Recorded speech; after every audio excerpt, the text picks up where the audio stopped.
Hello students, हम फिर उपस्थित हैं अपनी नई वीडियो के साथ। ये video first year class students physics के लिए है। जैसे कि आपको पता है, हम बीमाओं वाले चैप्टर को कर रहे हैं, यानी बीम विश्लेषण वाले चैप्टर पर चल रहे हैं। इससे पहली वीडियो तक हमने केवल कुछ भौतिक राशियाँ, उनके फार्मूले और उन फार्मूले की सहायता से उन भौतिक राशियों की बीमाएँ ज्ञात करना हमने आपको बता दिया था।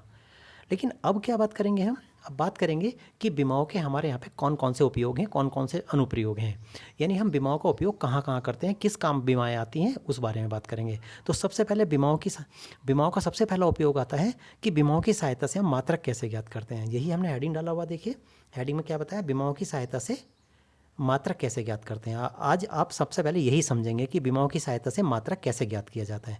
तो ध्यान रहे, जब हम किसी भौतिक राशि की बीमा ज्ञात करते हैं ना, तो वो बीमा एम, एल और टी और थीटा के पदों में आती है ना। या तो एम आ जाता है, एल आ जाता है, टी आ जाता है, ए आ जाता है, थीटा आ जाता है। इन्हीं पदों में जो है वो किसी भौतिक राशि की बीमा आती है। ठीक हो गया। तो बस आपको एक काम करना है, किसी भौतिक राशि की बीमा की सहायता से मात्रक ज्ञात करने के लिए जहाँ पे एम आता है वहाँ पे आप किलोग्राम यूज कर लीजिएगा, जहाँ पे टी आता है वहाँ पे सेकंड, जहाँ पे एल आता है वहाँ पे मीटर, जहाँ पे थीटा आता है वहाँ पे डिग्री केल्विन, और जहाँ पे ए आता है वहाँ पे एम्पियर आप यूज कर सकते हैं। और उसी तरीके से यूज करने के बाद सीधे उसका मात्रक हम प्राप्त कर लेते हैं। जैसे कि हमने एग्जाम्पल दिया, सबसे पहला एग्जाम्पल है गुरुत्व त्वरण। आपको पता है, हमने गुरुत्व त्वरण की बीमा आपको समझा रखी है। गुरुत्व त्वरण की जो बीमा होती है LT-2 होती है, ठीक है, LT-2 होती है, ठीक। अब इसकी सहायता से हम देखो मात्रक कैसे ज्ञात करते हैं। अभी बताया मैंने, एल की जगह पे आप मीटर यूज करेंगे, टी की जगह पे सेकंड यूज करेंगे। तो मीटर गुणा सेकंड की घात माइनस के 2, और माइनस नीचे लाने के लिए, माइनस को प्लस बनाने के लिए इसे नीचे ले आते हैं, तो ये आ जाएगा मीटर बटे सेकंड की घात 2। और आपको पता होगा गुरुत्व त्वरण का मात्रक यही होता है, मीटर बटे सेकंड की घात 2, राइट। अब आते हैं बल पर। देखिए, बल की जो बीमा होती है ML-T-2 होती है, ठीक है, ML-T-2 होती है। तो m की जगह मैंने क्या बताया, किलोग्राम, l की जगह क्या बताया, मीटर, और t की जगह मैंने बताया सेकंड। चूँकि माइनस की 2 घात है, इसको प्लस बनाने के लिए सेकंड को नीचे लेके जाना पड़ेगा। तो ये आ जाएगा किलोग्राम गुणा मीटर बटे सेकंड की घात 2। तो ये आ जाता है बल का मात्रक। अब बात करते हैं पृष्ठ तनाव की। तो पृष्ठ तनाव की बीमा क्या होती है, MT-2 होती है। MT-2, m की जगह हमने किलोग्राम रख दिया और t की जगह सेकंड रखेंगे, लेकिन ये तो माइनस की है तो इसे नीचे ले जाएंगे, तो इसलिए किलोग्राम बटे सेकंड की घात 2 आ जाती है पृष्ठ तनाव की बीमा। ओके। इसी तरीके से आप देखें एग्जाम्पल नंबर 4, बेग है। जैसे बेग की जो बीमा होती है, आपको मैंने बताई, निकाल के बताइए, आपने याद भी कर ली होगी। तो बेग की जो बीमा होती है वो LT-1 होती है। तो एल की जगह मैंने क्या बताया, मीटर रख दीजिए, और टी की जगह सेकंड, लेकिन ये माइनस है तो सेकंड को नीचे लेके जाएंगे, तो मीटर बटे सेकंड हो जाएगी। और आपको पता बेग का मात्रक मीटर बटे सेकंड ही होता है। समझ पा रहे हो बात को? अब इसी क्रम में हम बात करेंगे घनत्व की। देखिए घनत्व आ गया। तो घनत्व की जो बीमा होती है वो क्या होती है, ML-3 होती है। घनत्व की जो बीमा होती है वो ML-3 होती है। तो m की जगह हम किलोग्राम रख देंगे, चूँकि माइनस की 3 है उसे नीचे ले जाएंगे ऑब्लिक में, तो l की जगह मीटर रख देंगे, तो किलोग्राम बटे मीटर की घात 3, ये घनत्व क्या मात्रक आ जाता है। किसकी सहायता से, बीमा की सहायता से। तो इस तरीके से करके बहुत जितनी भी हमने आपको बीमाएँ बताई हैं, जितनी भौतिक राशियाँ होती हैं, अगर आपको उसकी बीमा पता है तो बड़ी आसानी के साथ आप बीमाओं की सहायता से उसका इकाई, उसका मात्रक, उसकी यूनिट ज्ञात कर सकते हैं। बस केवल आपको क्या करना है, उसकी बीमा में जा करके बीमा ज्ञात कर लीजिए, और बीमा ज्ञात करके अवल तो याद हो ही जाती हैं, स्वतः ही याद हो जाती हैं जब बार बार आप निकाल के देखते हैं तो इस तरीके से करके हम क्या करते हैं, जहाँ पे बीमा हमने बीमा ज्ञात कर ली किसी भौतिक राशि की, और बीमा ज्ञात करने के बाद जहाँ पे एम आता है वहाँ पे किलोग्राम, जहाँ पे एल आता है वहाँ पे मीटर, और जहाँ पे टी आता है वहाँ पे सेकंड, जहाँ पे ए आता है वहाँ पे एम्पियर रख करके बड़ी आसानी के साथ बीमा की सहायता से हम क्या ज्ञात कर लेते हैं, हम उसका इकाई यानी मात्रा ज्ञात कर लेते हैं। ठीक हो गया। अब ये तो थी बात कहें कि किस तरीके से हम मात्रा ज्ञात करते हैं। ठीक हो गया। अब बात करते हैं बीमाओं का दूसरा उपयोग क्या है।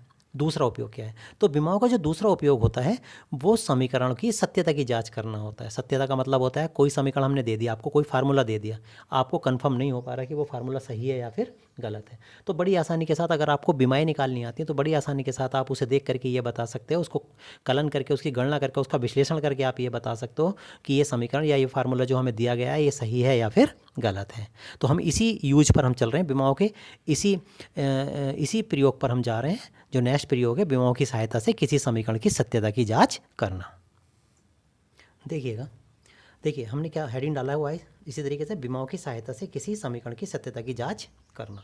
इसमें हमने क्वेश्चन लिया है, कोई सरल लोलक है, उसका आवर्तकाल t, लोलक की लंबाई l व गुरुत्व त्वरण g पर निम्न प्रकार निर्भर करता है। यानी t बराबर होता है 2π√L/g, जहाँ l क्या होती है सरल लोलक की लंबाई, और g होता है गुरुत्व त्वरण, और t होता है सरल लोलक का आवर्तकाल। ठीक, ये फार्मूला हमें दे दिया।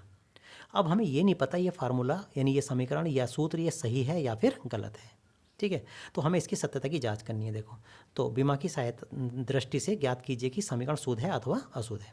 तो हम कैसे जांच करते हैं? पहले तो सबसे पहले ये समझिए जांच कैसे करते हैं। हम एक काम करेंगे, बराबर से पहले वाले की बीमा और बराबर के बाद वाली जितनी भौतिक राशियाँ उनकी बीमाएँ डाल देंगे और उसको सरल कर देंगे। अगर सरल करने के बाद दोनों तरफ की बीमाएँ समान आती हैं तो समीकरण सही है, और अगर बीमाएँ अलग अलग आती हैं तो समीकरण अशुद्ध होती है। ठीक है, और वही काम करते हैं। देखो, समीकरण क्या दे रखे थे? टी बराबर 2π√L/g। तो दोनों ओर की बीमाएँ रखने पर देखिए, बीमाएँ जब रखते हैं ना, जो कांस्टेंट वैल्यू होती है उसे हटा देते हैं। 2π यहाँ पे कांस्टेंट है, इसको हटा देंगे, जरूरत भी नहीं है इसकी। ठीक है, तो यहाँ पे टी की बीमा बराबर हो जाएगी √L/g की बीमा के। अब अंडर का मतलब आप जानते ही हो, पावर 1/2 यानी घात 1/2। अंडर रूट हटाते हैं तो घात 1/2 ले लेते हैं। ठीक है, तो देखिए टी की तो बीमा टी होती है, अरे टी तो आवर्त काल है ना, काल मतलब समय, समय की बीमा टी होती है, और एल लंबाई है, लंबाई की जो होती है एल होती है, लेकिन रूट हटाया तो उसकी 1/2 हो गया।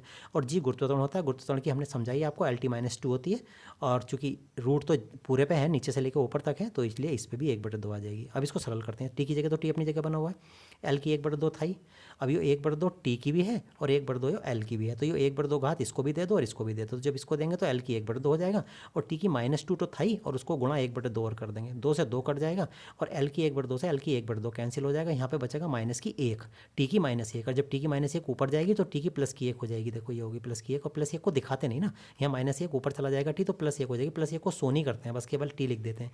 तो इधर भी टी था और इधर भी टी आ गया सरल करने के बाद, यानी दोनों ओर की बीमाएँ बराबर आ गई, दोनों ओर की बीमाएँ समान आ गई। जब दोनों ओर की बीमाएँ समान आ गई तो अर्थात ये समीकरण कैसी है? शुद्ध हो जाएगी बीमा की दृष्टि से, यानी जो हमें फार्मूला दिया था ये बिल्कुल परफेक्ट है, बिल्कुल सही है, बिल्कुल शुद्ध है।